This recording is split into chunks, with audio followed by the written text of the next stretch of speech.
Okay, getting this ready. And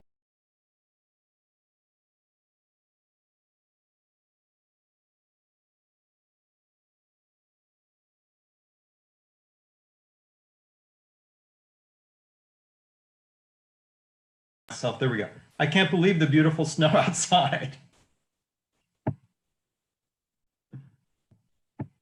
It's amazing. Hey, Warren. How are you? Nice to see you. Nice to see you guys. Heather. Hello. Hey. Hi there. This. Oh, big crowd. Alexis Tucker. I was out on my lawnmower about 10 minutes ago going, wow, this is like not so good to be mowing in. I wouldn't mind if it was a little warmer, but if it's gonna be cold, then I love the snow. So that makes me happy. It's pretty, yeah, I'm staring out my window. It's pretty beautiful. All right, let me, okay, I see a chat feature going on. Oh, Jim saying hi to everybody. Jim, I caught you talking in class. Okay, it's 12:01. I'm gonna do my, let's do the blessing for Torah study, which is the formula for a blessing, and then for a mitzvah blessing, and then followed by la'asok b'divrei Torah, to soak yourself, to occupy yourself with words of Torah. Baruch atah Adonai Eloheinu melech haolam asher kitshanu b'mitzvotav v'tzivanu la'asok b'divrei Torah. Amen.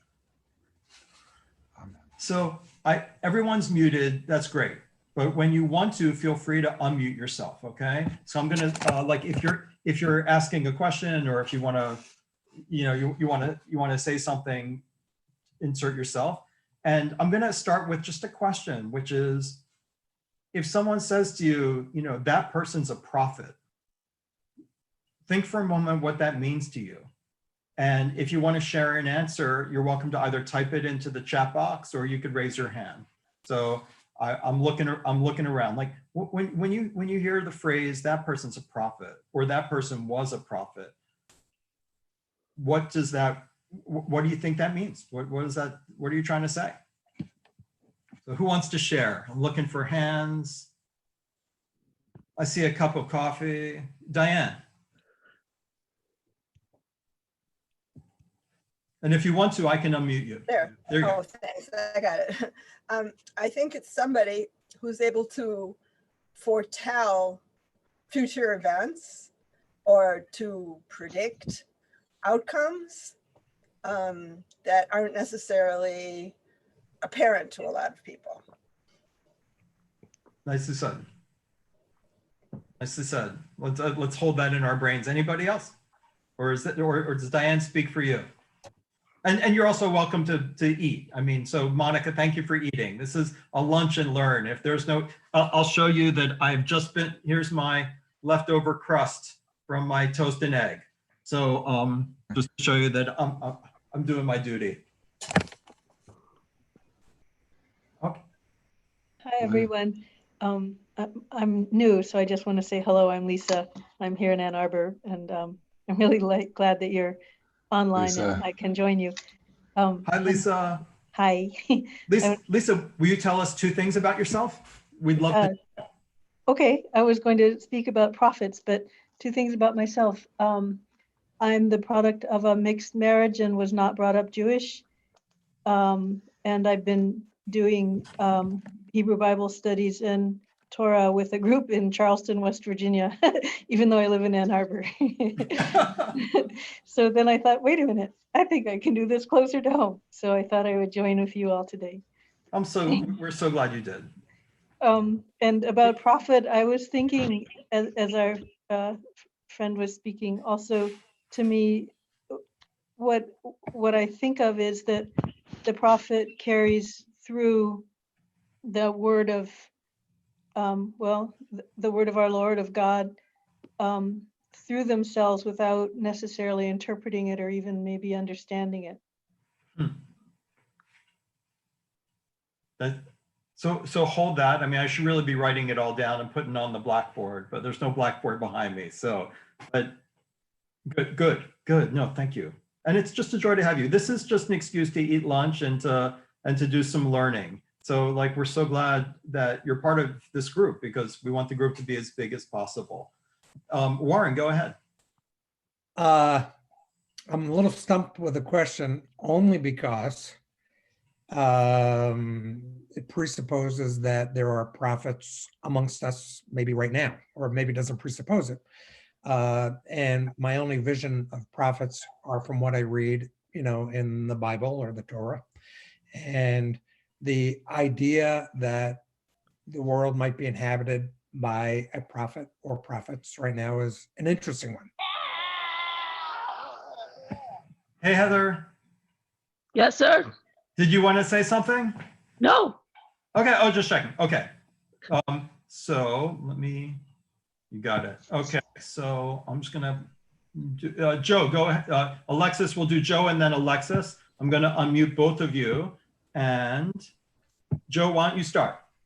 Well, I agree with much of what the other people said, but there's also, I think, an element of social justice, seeking social justice. Just put that involved. Thank you. So, and I just want to validate before Alexis goes what Warren said, right? Because a central principle of rabbinic Judaism is there are no more prophets. So that my question should be a complicated one or a problematic one. Alexis, go ahead. What I was going to say is kind of the social justice aspect of it, that there were kind of more political prophets, or what could be seen as political prophets back in biblical times, standing up to kings of Israel later on when they might have been more corrupt. They weren't necessarily talking about exclusively the religious aspect. They were talking about how are the people being treated as well. So nicely said. And that's a good lead in for me. Anyone else who wants to chime in before I start with my boring tape? Are you sure? I'm warning you, very boring. Yeah. Okay, Susie. Okay, I came in late, so I won't. It's okay. I missed you by 4 minutes. I don't even know what the question is. So let me just say there might be 36 tzaddikim walking around. Are they prophets, the tzaddikim? Good question. Good question. So what I'm going to try to do is, I don't know. even though there's, I'm going to risk it. At some point, what I'm going to start up probably in a week or 2 weeks is I'm going to start up another Torah study course that's a straight up kind of discussion course where we go like one little section at a time and then we all like weigh in. So I realized that this series I started, the 8 most misunderstood things in the Torah, partly you're getting a little bit of education. I mean, partly there's a little lecture component to it because I'm trying to show you something that maybe what you missed before. And so, but I know, I just want to let you know that this is not intended, I'm going to do better to have a straight up discussion course that we kind of can just go across all of our windows and do circles for everyone who raises their hand. But since I did prepare for this course it to be a little bit informational, I wanted to, a little bit more of I wanted to attack a very, very difficult topic. Like last week, we attacked the difficult topic of what is the role of animals and sacrifice? And does God want animals to be killed to please God? Or is there a quasi-vegetarian or at least nomadic shepherd streak in what the whole sacrificial system is about, which is something like limited meat consumption. And when meat is consumed, it's done in a very holy way with a very strong social justice component, where basically you cull the herd and feed the poor people and feed yourself. And you acknowledge the root of all life at the same time as you do so. The week before, we kind of, we did a tough topic, which is to what extent is Genesis pre-scientific? And so, I did try to teach some about the whole concept of pre-scientific as the noble savage anthropology of the 19th century, and frankly, early 20th century as well.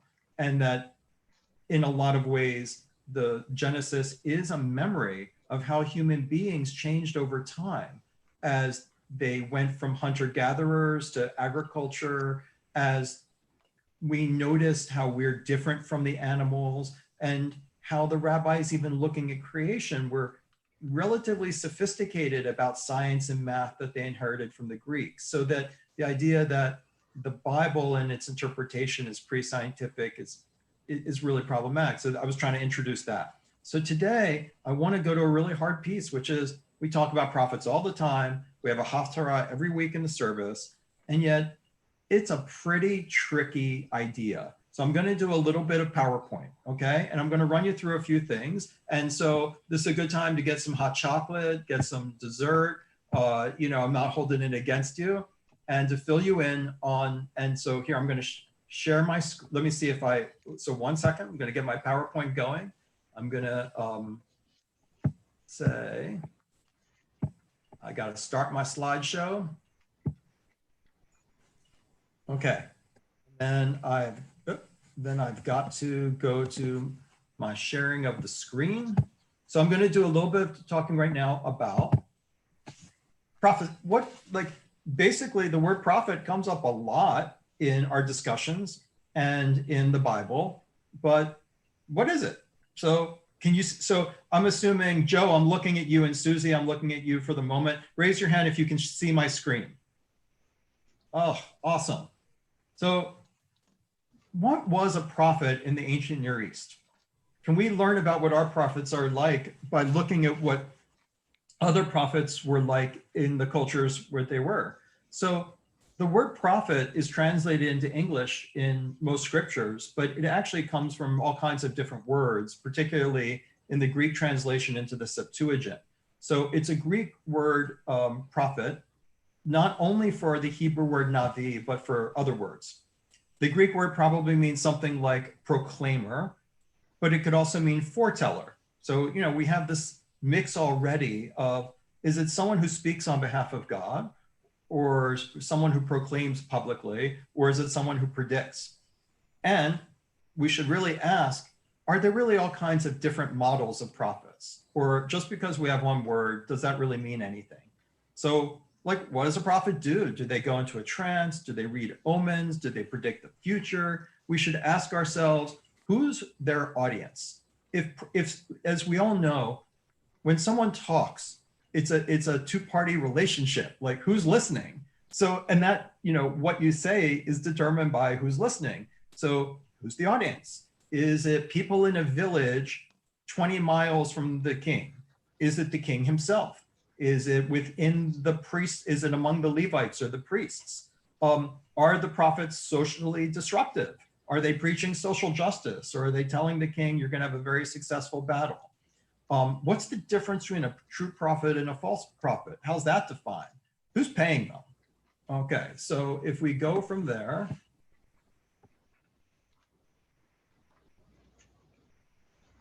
So a long, long time ago, we have a large number of scribal tablets that are trying to systematize omens so that people can predict the future.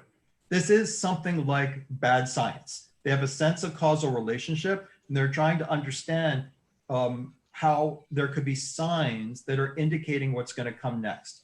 So they catalog unusual occurrences. Like one that I noticed in one of the tablets was, you know, there was a particular animal showed up in the town square. So they catalog that.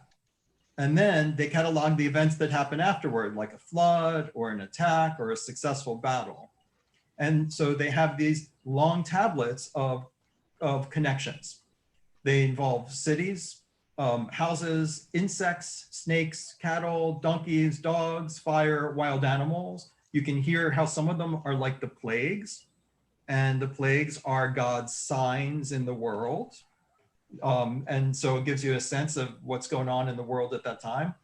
The birth of animals or humans with deformities. Clearly the professional diviners, they're called barus, would study these tablets and learn their craft. So it wasn't like it was a gift from the God to be a prophet. you just had to study the tablets and then you knew. So they were technicians.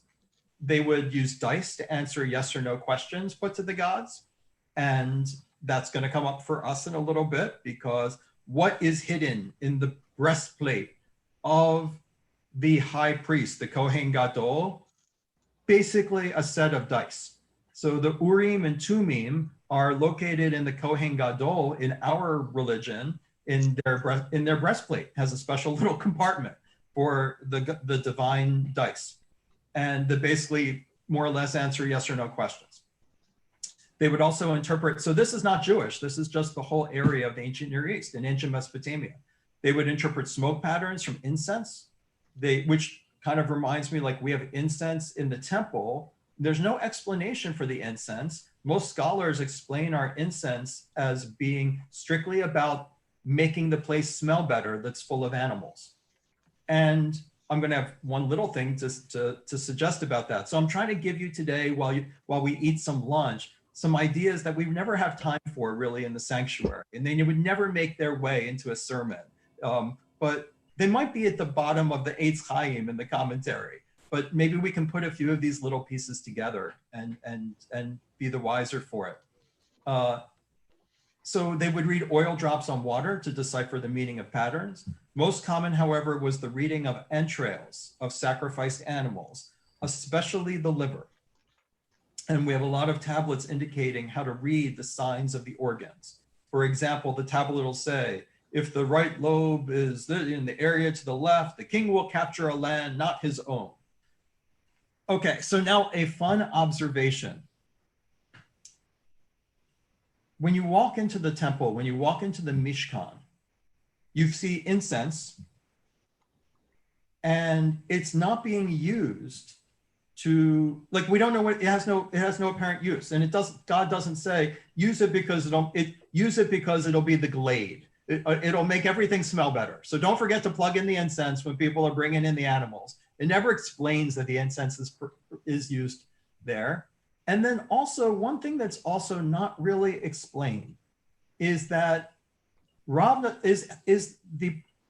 when sacrifice is done, like in Leviticus, in all times, you can only eat an animal, as we did last week, 2 weeks ago, if you bring the animal, you publicly acknowledge that the life doesn't come from you, it comes from God. The nefesh is not yours. You acknowledge that you are committing essentially a sin by killing the animal, but that you are forgiven, you atone for the sin by the acknowledgement that the life doesn't come for you. And you show that by having the blood put on the corners of the altar. And there was one other thing, though, that I didn't mention last time, well, I don't think, which is that you have to take the entrails have to be taken out and thrown on the fire till they burn to ash. And the priests are going to do that. So, like, that's never really explained. Does God love the smell of liver?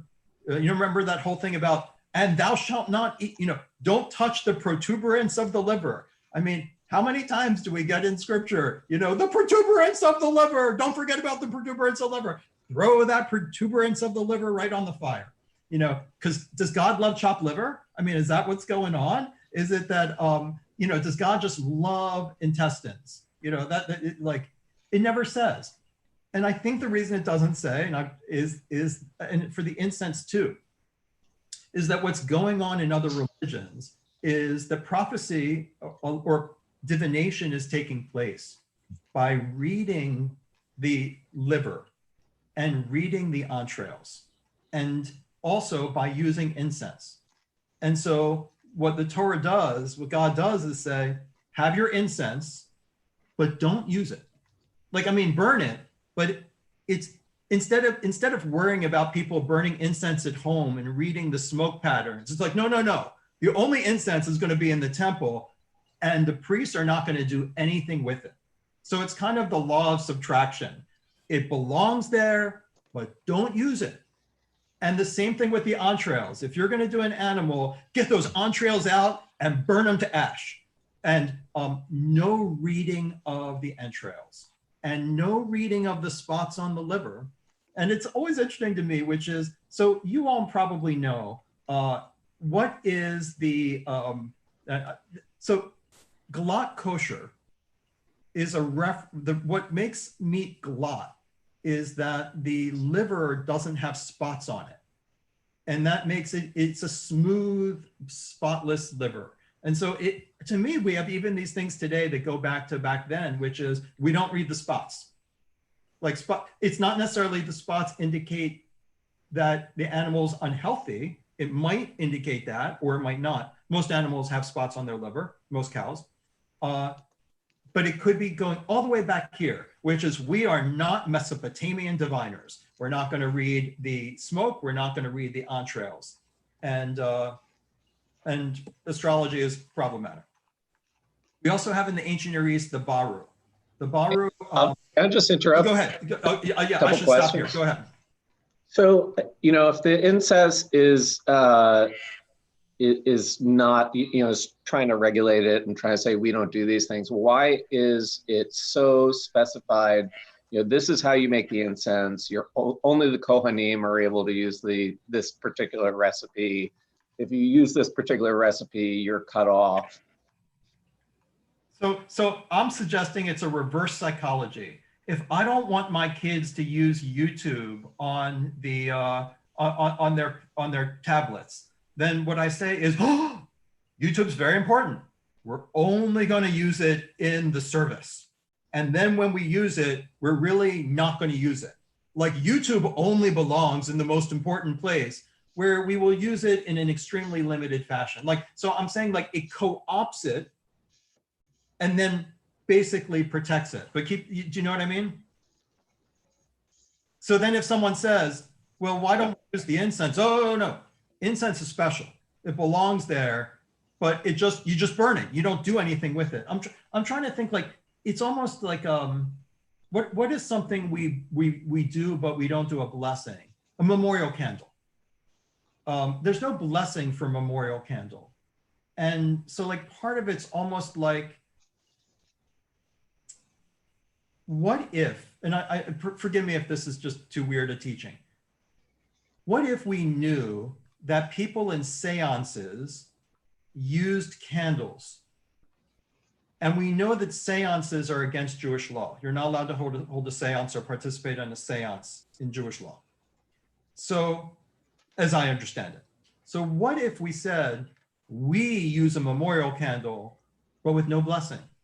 It's a way of saying we're going to bring in the candle, but we're not going to allow it to be used for a purpose we disapprove of. So that's why it's incredibly important.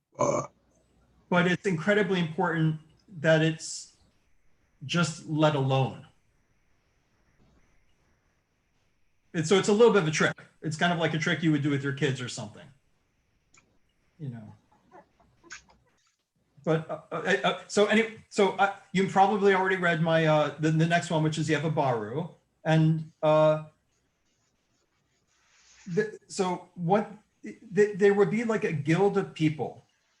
And the Baru would work on a decision that the king would ask. So simply put, they were professional diviners.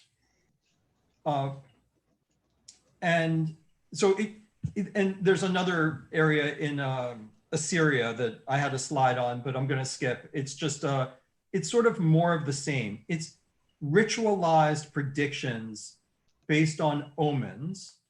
And so we still have traces of this in the Tanakh, but we could say there's divination or professional diviner, and that also is prophet. Like a prophet could be someone who does the divination, and they could be like a technician. They don't have to be inspired by God. They just have to learn the function or study the signs. And then you have something different called an oracular speaker. Let's go to something different that you also have. Besides the diviners, you have ecstatics. They're called muhu.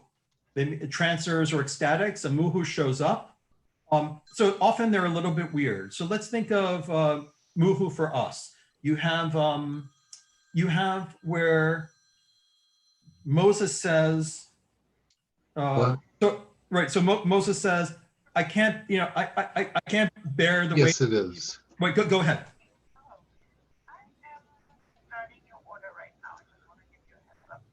So I heard Okay. someone chiming in. Okay. Please Harvey- mute oh, is that you, yourself Harvey? if you're not speaking.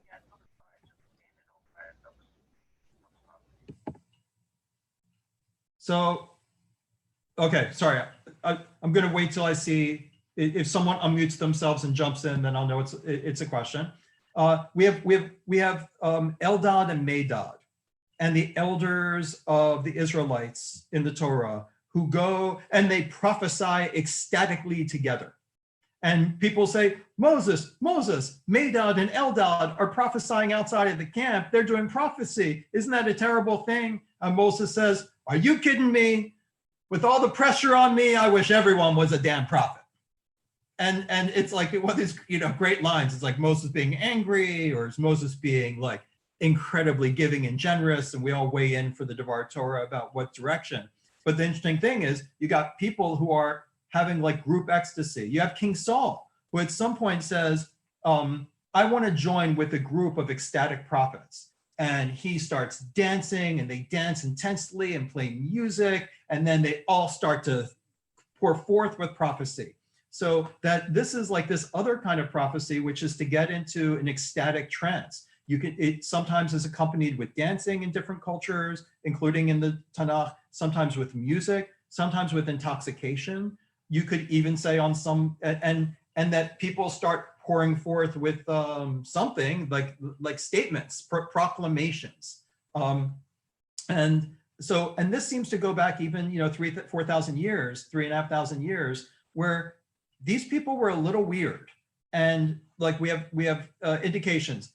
This guy, they would be known as, ooh, that person's an ecstatic. That's a muhu. They wander into town. They say, I need to talk to the governor, right? And then, the governor pays attention. The muhu rips apart a goat alive, starts eating from it alive, and then gives an oracle related to the eating. Like, the king is going to experience tragedy in the next 2 weeks, or there is going to be a terrible drought. And then says, now give me clothing, like they demand payment. So then the governor agrees, or the king, they give the person clothes. And so what do we learn from this phenomenon? We learn that they're ecstatics, they prophesy to the leaders, they're probably trained in this somehow. They're different than diviners, but they're really critical. They seem to have more independence because they kind of make up their own rules and they demand their own payment. And then we also think of how important it is in the Noahide covenant that you cannot eat from a live animal. And so maybe this relationship is also like eating from live animals, got to tell you, it's a good footnote in Eitz Chaim. It was related to the practice of other prophecy. But then you can say, okay, I've already pointed out King Saul. I pointed out the elders with Mildad and Adad, but we also have references to dreams. We have Jacob's dream. I did not know God was in this place, and the angels are going up and down, and now I know my covenant. You have Joseph divining from dreams. So one thing I just put at the end here is the issue of dreams. Interestingly, in Egypt, not much prophecy. There's lots of hieroglyphics. There's lots of material to study from. There's very little that looks like a prophecy. And it kind of helps us understand the first 12 chapters of Exodus. Predictions of the future don't seem to come as some kind of delivery from the gods through a human. Rather, the Pharaoh consults the wise men, the counselors, sometimes just normal people like, hey, if Joseph can do it, I'll listen to Joseph. And sometimes magicians, like in the royal court. And there's no seeming ritual with it.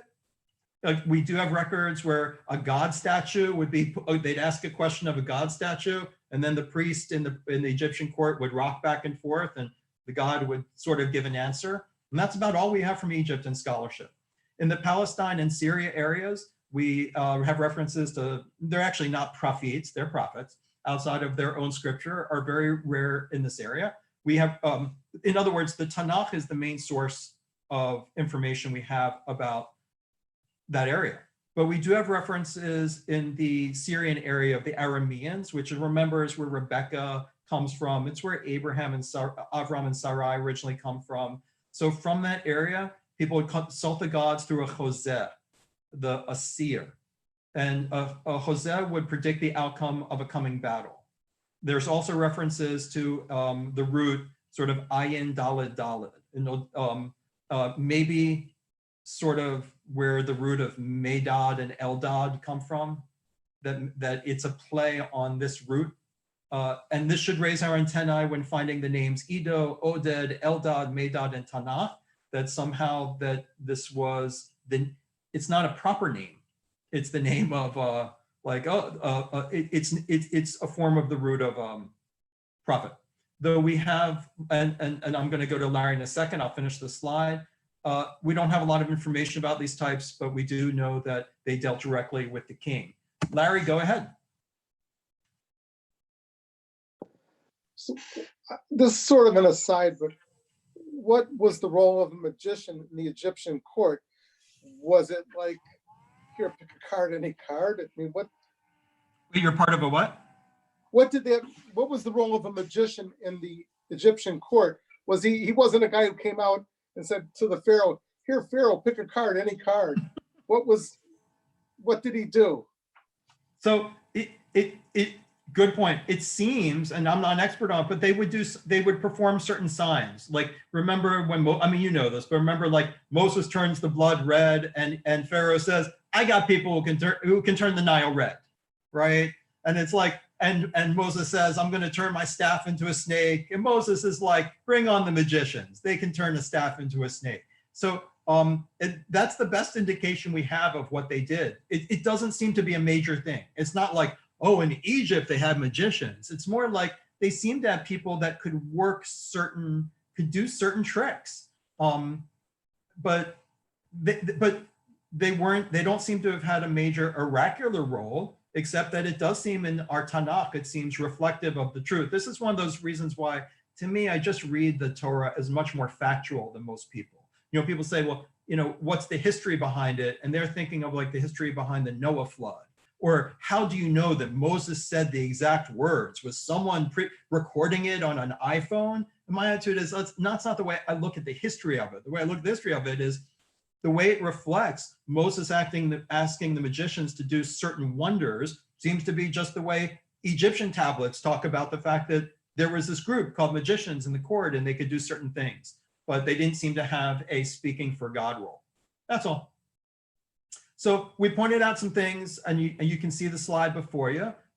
Samuel. So what I guess the argument I want to point out here is our Torah and our Tanakh is really mixing together. Once you realize what's going on, and it's all these different kinds of things that were kind of prophecy, you realize early on, some of those things are being very limited by the Torah, because it's like, there's incense and just enjoy the smell.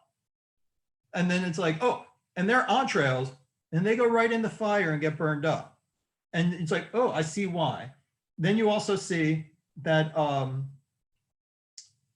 initially, before things come together in the role of the prophet whose haftarah we are reading, before we get there, we kind of like have different people doing some different roles. Like we have pieces of things going on. So for example, Samuel is the crucial figure, right? Shmuel, in that the fact that Deborah, figure around, give me plus or minus 100 years on the history, because a lot of it gets debated.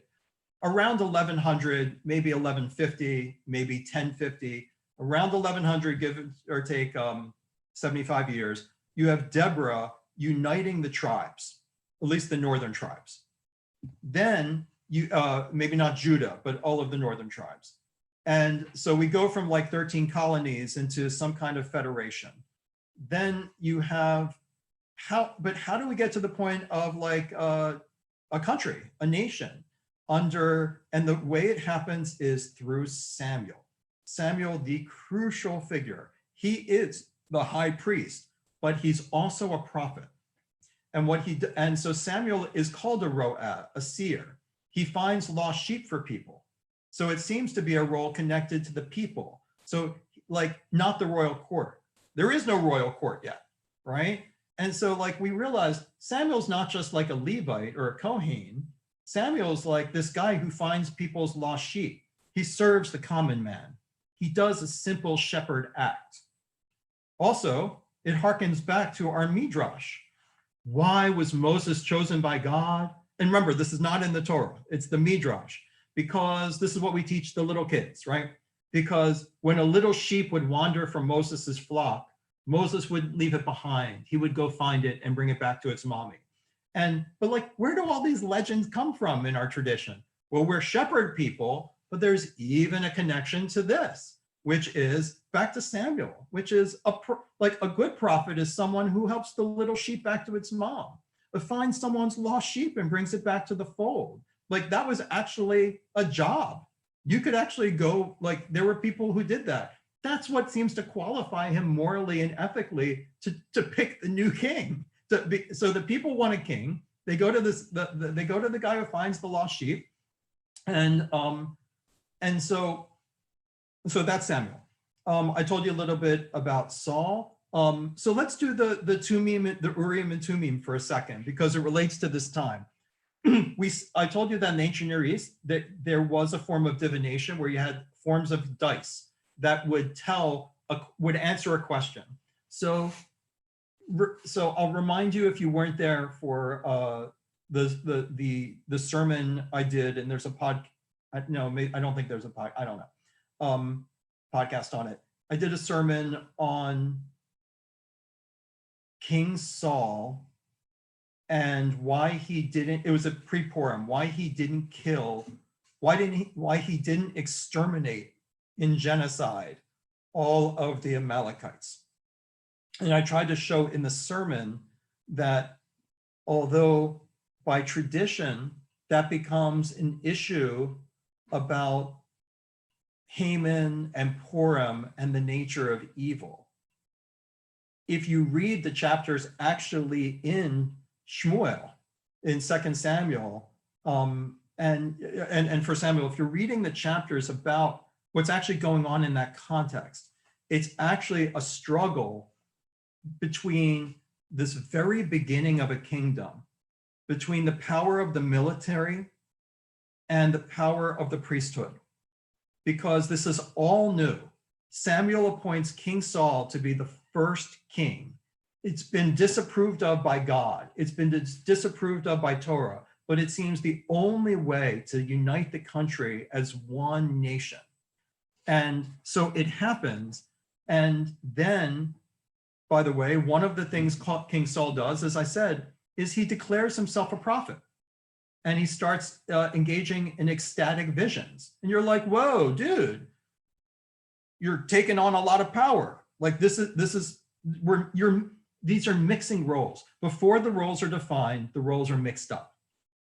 And then the other thing that happens is they are told the reason we made you King Saul, it's George Washington. The reason we chose you is because we think you can create a military that will be successful. We want you to be a general. The problem Saul has is because there isn't any military, the only thing he can do to convince people to fight these incredibly difficult battles and to form a military is to let them keep spoils.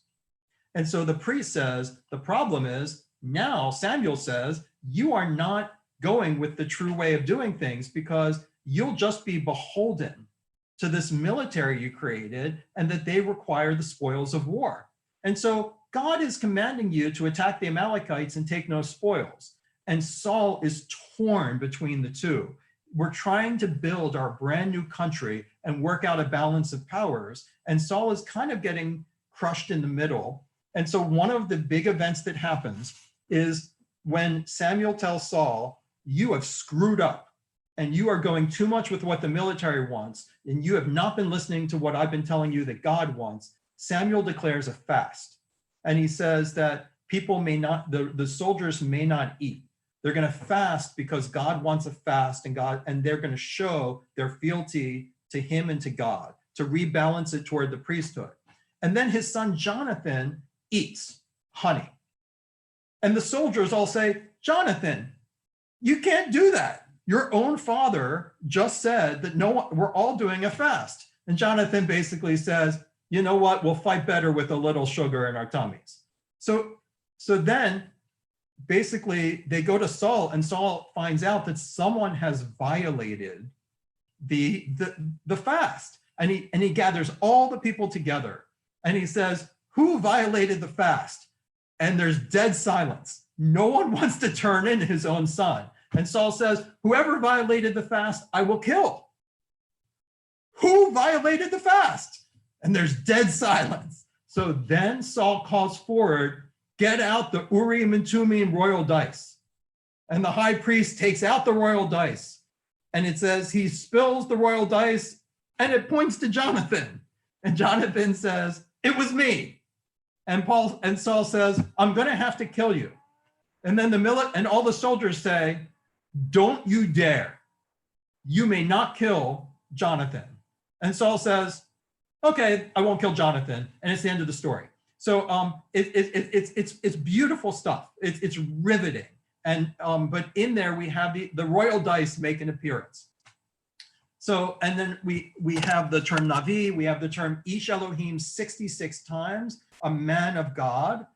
It describes someone who's also called a Navi, a prophet, but it may be an honorary title. And there are all kinds of men of God wandering around proclaiming. And we have B'nai HaNevi'im, mostly in the description of the Elisha people, following the prophet Elisha, the successor of Elijah. And it probably means there were guilds of prophets in the northern kingdom at that time. And so I'm looking at the time and I'm coming to the end of all this, I mean, to me, fascinating material. So what we basically get is, despite the occasional references to prophecy, Abraham's a prophet, Miriam dances and prophesies, Deborah is called a prophet. And all of the emergence, it comes from, it all gets defined around the kingship issues in Israel at this time of David and Jonathan and Saul and Samuel. And we have an emergence of a particular kind of role, not a particular kind of religious phenomenon. So we have the phenomena continue, ecstasy, some divination, some dice, but it's like, who has what role? In the ancient Near East, the texts that survive are associated with the governing elites, and they reflect a hierarchical polytheistic system in which priests are technicians. So what we saw with the stuff that's not Israelite is that the rulers rule, and you have these technicians who are keeping records of omens and reading entrails employed by the king and for the purpose of the king's success. Israelite prophecy seems to emerge as among the folk, whether it's Samuel finding the lost sheep, or Elisha and Elijah and all of these Ish Elohims, these men of God, they actually seem to be against the king. Elijah and Elisha wander the countryside, and they basically tell the people in the areas, in the rural areas, that the king is up to no good. They're there to compare the king to Torah. And they basically say the king is keeping too much money for himself. The priests in the temple are enriching themselves, and they're not distributing to the poor, or they're not doing the temple repairs. And we're not exactly sure where the money's going. So rather, our model seems to be not the centralized model. If we had the centralized model, the prophet would be talking in the Mishkan. The prophet would be, I'm going to read the smoke. I'm going to read the entrails, and I'm going to spill the Urim and the Thummim, or I'm going to speak, like within the Mishkan. Our model kind of has Moses in the tent of meeting with God, and then coming out and proclaiming. Moses is a prophet. But the priests are not the prophets. And so we move it away, and there's no king. So we still have this kind of model. The proclaimer is coming to teach us, but the priestly cult is not there to serve Moses. It's not there to serve the leader. It's to serve God and the people. And then what we have happening just a couple of hundred years later, somewhere between the 1000 BCE and 800 BCE, is these prophets who wander the land compare the king to Torah, speak truth to power, talk a lot about caring about what the poor people want, and the initial phases of social justice. And often the king is the problem, or the king's behavior. Rather than serving the king, they don't. By the way, if you read through the first book of Kings, what you find is, like, in Elijah's contest, right? It's Elijah against whom? It's like 40 prophets employed by the king. So what you see between the lines is the king's like, I can handle this. I'll just hire my own prophets. But Torah and Tanakh, Nevi'im, but all the way through Tanakh, it's constantly saying, if the prophet is paid by the king, don't listen to that prophet. So it's really upending the ancient Near Eastern system, which is largely associated to the king pays the prophet and the prophet speaks to the king. And our Tanakh is incredibly distrustful. It's like, don't believe anyone who's being paid by the king. And then we get, and so the sympathy for the people, the speaking truth for power, and basically what the Israelite prophet does is it's a balance of power. You have God, you've got the people, and you've got the king. And the prophet is there. Like that's our balance of powers. Those are the three branches of the formation of our state, our nation. And the prophet is there to maintain healthy relations among the three. You know, make sure the king understands the will of the people, to make sure the people understand God, to make sure, you know, and make sure the people are behaving, that they're not turning to Canaanite practices, and that they're following, let's say, King Josiah, who's telling them the right way to be. So they're maintaining healthy relationships among them. And so if we go back to, if we're coming sort of to the end, then what, I guess this is what I'd like to point out. What is the role of prediction? What does it mean to read a sign? What does it mean to communicate and proclaim God's will? That those three questions are key for your own reading of Scripture and figuring out what a prophet is to you. So a prophet reads signs, but we're not reading signs like entrails. We're not reading signs like astrology. You know, Shabbat is a sign. A plague can be a sign, but a plague is a different sign than reading tea leaves. So like a sign seems to be an indication of what is going on in the larger system. So yes, God says, you know, there are curses and there are blessings, you know, and at the mountain entering the Holy Land at the end of Deuteronomy. If you're noticing the poor are suffering and not being fed, you know, all the social justice issues. If you notice that that disease is spreading and it's not being checked, it indicates a problem in the system. So, and signs of, so you're supposed to read the signs to understand like imbalance within the system, not do I go to my Mahjong game tomorrow? Do I bet on the Yankees or on the Red Sox? Like we don't do signs for that. The signs are more global and systematic. They're more fundamental.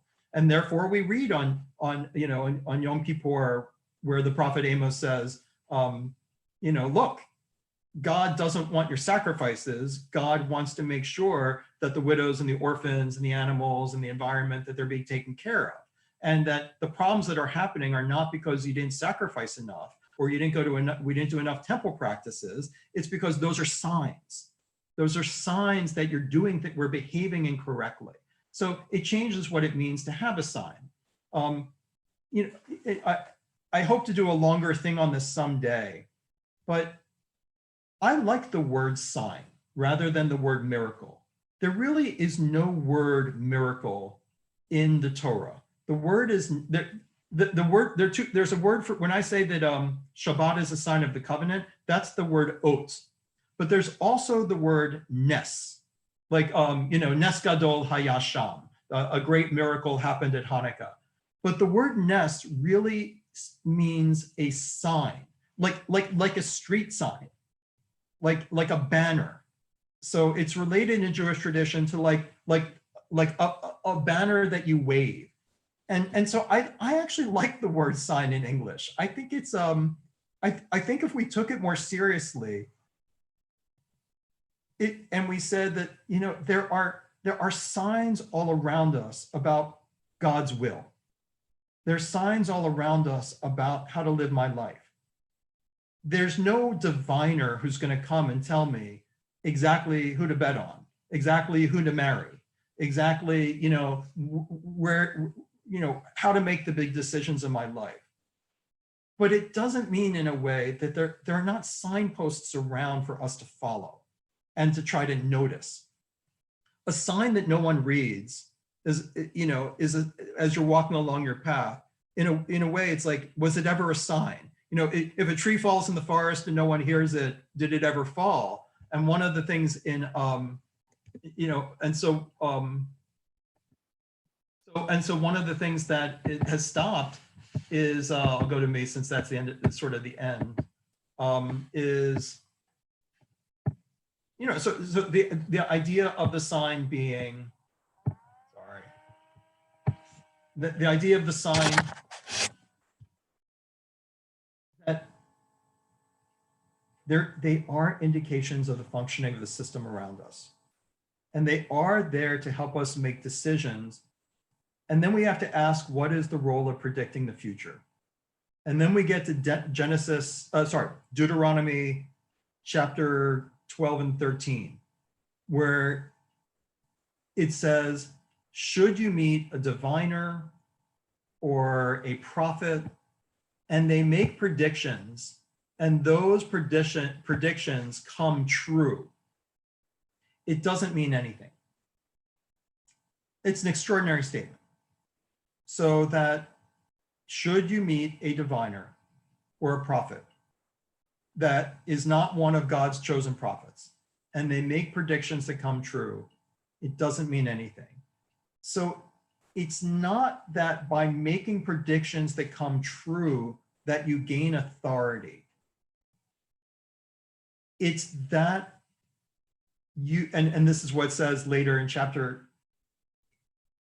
18 of Deuteronomy, which is that it depends on whether the signs and predictions are related back to God's will, which is expressed in Torah. And that's a very big difference. The prophet does a miracle, and so they must be real. Or the prophet predicted the future, so they must speak for God. And Deuteronomy is like, look, it's not about that. It's about whether they read the signs in accordance with our values, in accordance with God's will, in accordance with how we're supposed to live in the world. And then, yes, their predictions are real in the sense that if Ezekiel stands up and says, you know what, if the priesthood's going to continue the way it continues, everything's going to go to hell because this lineage that's controlling the temple is messed up and corrupt. So the only chance we have is if the Zadokites take over, and only Zadokite priests are allowed to do the main practices. And if so, we have a chance of restoring the temple and bringing Torah back into this world. It's a form of prediction, but it's a prediction mixed basically with Torah. And that goes to a very key thing, which is the prophets are not Nostradamuses, because actually what most of the Israelite, the Judean prophets want, Ezekiel, all the Isaiahs,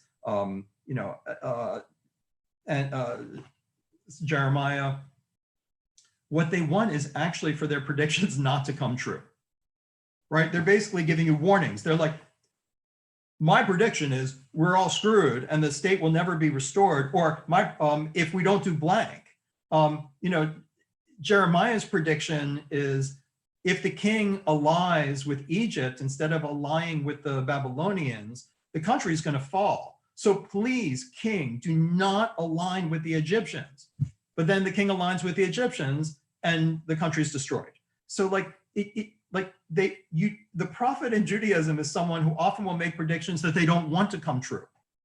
So that it is meant to change our behavior so that they don't come true. So it's not so much, please tell me what the future will be so I know what it will be. It's more like the prophet's there to tell you, I'll tell you what we don't want it to be, and I'll tell you what behavior will lead to what we don't want it to be. And I'll tell you, but then I do proclaim for God. I do have a special authority, which is that I can see the path we need to take to get to the future because I can read the signs. And in that sense, that's what the prophet does.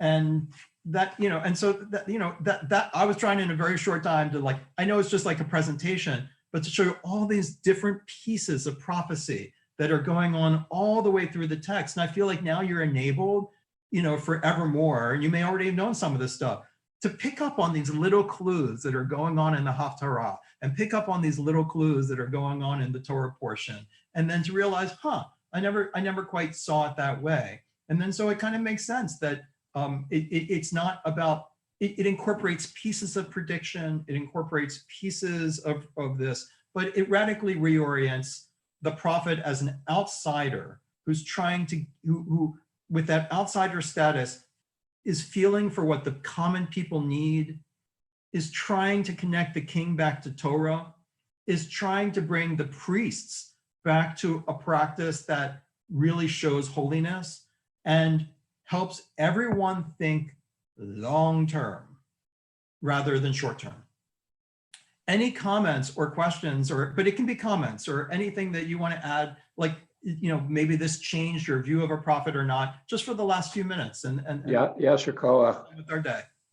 So I thought it was really interesting to compare to the character of Tiresias in Oedipus Rex, who is a prophet who speaks truth to power. But, remember, this is a character in an Athenian democracy play, talking of, and the name of the play in Greek is Oedipus Tyrannos. They don't look highly upon the monarchs. And so there is also this speaking truth to power. And he's telling Oedipus things that he doesn't want to tell him and that he knows Oedipus doesn't want to hear, but is sort of compelled to by the god, by Apollo. And I don't think that it's fairly similar when you think about the later books of the prophets, where a lot of it is speaking truth to power and against the king. It's a more democratic impulse. Yeah, I mean, the only thing I'd add is so when you have some of the early prophets like Elijah, he's clearly running around preaching against the king, and Ahab and Jezebel are trying to get him killed. But that piece is not lost hundreds of years later when you have people like Jeremiah, who are a major court. I think he's in the court. I mean, I'm not an expert on Jeremiah, but he's a major figure in the court. He's a major advisor. He's famous. And or Ezekiel, where Ezekiel is like one of the main priests. And so like, it's so interesting that like, I guess, Jason, where I'm going with this, which is that we get to that point, like you're saying in the play, which is that can you be an insider who's also the outsider? Can you stand up and say truth to power, not when you're just like,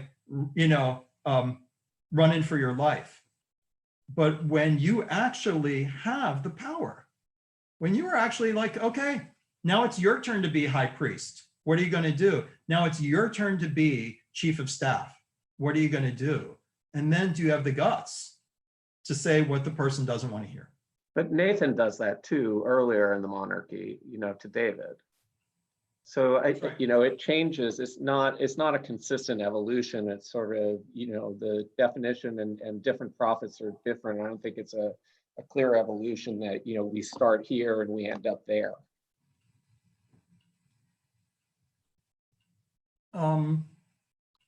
Yeah, I mean, we trace all evolutions like backwards. So like, no, I'll leave that open. I mean, we definitely see a mixture of roles, particularly in that sort of 200-year period of the formation of the monarchy. And then, and I'm not saying it stays utterly consistent after that. Then we also have to wonder which books are canonized. I mean, how is it that, how is it that Ezekiel is preserved? How is it that Jeremiah is preserved? I mean, but to me, it does seem to be through there's some form of balance of power here, which is there has to be someone writing that stuff down. There has to be someone protecting it. There has to be someone preserving it. There has to be someone using it. And so whether it's a guild or a support system, they're structures that are hidden that we're not entirely seeing. And as you said, they may be evolving and changing and different over time. So I know we don't have time for this, but maybe another time it would be really interesting to talk about or hear about why prophecy died, or what the explanations for why we don't have prophets anymore. It's a fascinating question. I know it was brought up earlier, and the most interesting part of it's the question more than the answer. That really what happens is that it's simply an axiom. Like it's not an empirical observation. So what the rabbis do, and Heschel wrote a monograph that eventually got published and translated into English. It's not one of the books people usually buy. It's called it's called something like The End of Prophecy, according to the rabbis or something. And it's just basically on the idea that the rabbis don't say, where are all the prophets? Well, I guess there aren't anymore. It really becomes a rule. We have a new rule. There are no prophets. No prophets. There can't be a prophet. Someone looks like a prophet, they're not a prophet. So the answer to the question has to come in as like, why are there no prophets? Because we say there are no prophets. Like, because the rabbis said there are no prophets. Like, and so like, why did they make a rule about it? Like that it simply by definition cannot occur. And so, and it obviously has to do with things like authority, which is their attitude. And you can see it at the very beginning of Pirkei Avot, is that, to me anyway, that the power of prophecy ends up in the rabbis. And so it's like the story of Achnai Zavin, which is basically the way we predict the future, the way we figure out our behavior and how it should conform to God's will is done through study and discussion and the Beit Midrash. And so it's through study and deliberation. The Torah is not in heaven, it's down for us, and we don't listen to a bat kol. Because clearly Rabbi Eliezer fulfills the definition of a prophet. He's like, well, I can summon the voice of God right now, and I will. God, am I right or not? And God says, Rabbi Eliezer is right. And they basically say, we don't pay attention to the voice of God anymore. So like, they're basically, like they're clearly saying that the way we do what prophets did has to be done by study and discussion and human decisions. Like, we've grown up and the prophets were a crutch. They're assuming the authority of the prophets. And so then the question becomes really interesting, because did we lose something? Have we lost something by saying that? We could just go with what Deuteronomy, again, I'm trying to remember if it's chapter 15, 16, or 18, where it says that, actually, it was probably back in 12 and 13, when it says that just because someone does signs or makes predictions about the future that come true, it doesn't mean anything. If anyone ever if anyone ever functions in this capacity, according to Deuteronomy, they must be functioning according to the mitzvot, according to everything God says. Nothing they say could be different than that. And so that, what if, there are people today who really have the long-term view and are not contradicting Torah? Like, why can't we call them a prophet? And I'm going to look at the chat, and Rob recommends When Prophecy Fails. It's a great book about the responses of a 20th century militarian group when their prediction fails. It's where the idea of cognitive dissonance comes from. Leon Festinger, I think.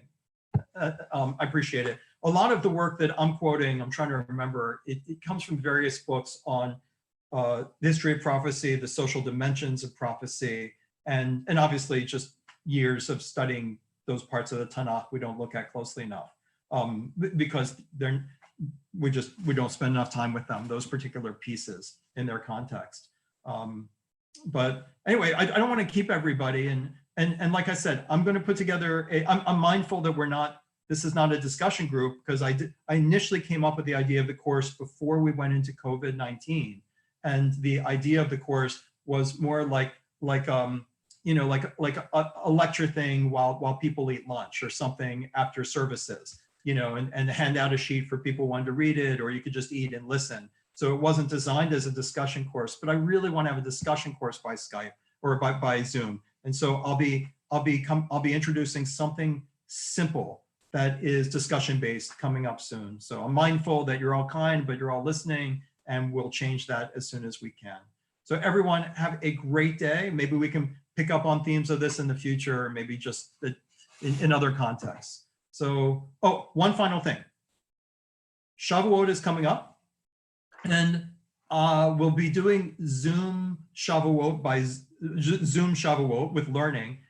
And I'm gonna, at some point, probably in the next 3 weeks or 2 weeks, actually 2 weeks, I'll be putting out a call. If anyone wants to teach for half an hour and take a slot on Zoom, it's certainly not going to be all me, but this year gives us more opportunity because we can go later in the night.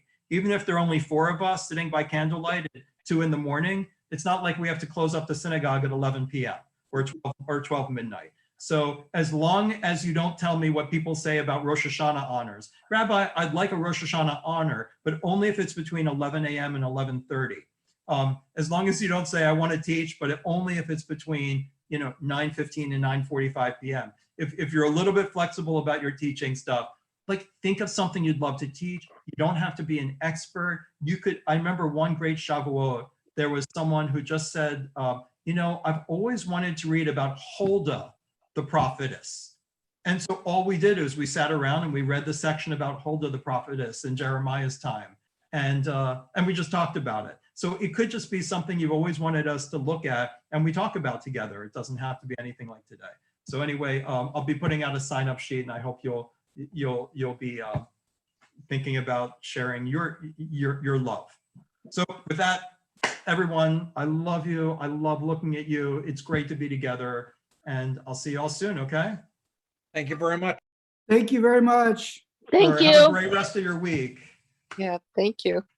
Shakwa. Thank you. Tia bracha. Thank you. Thank you. Thank you.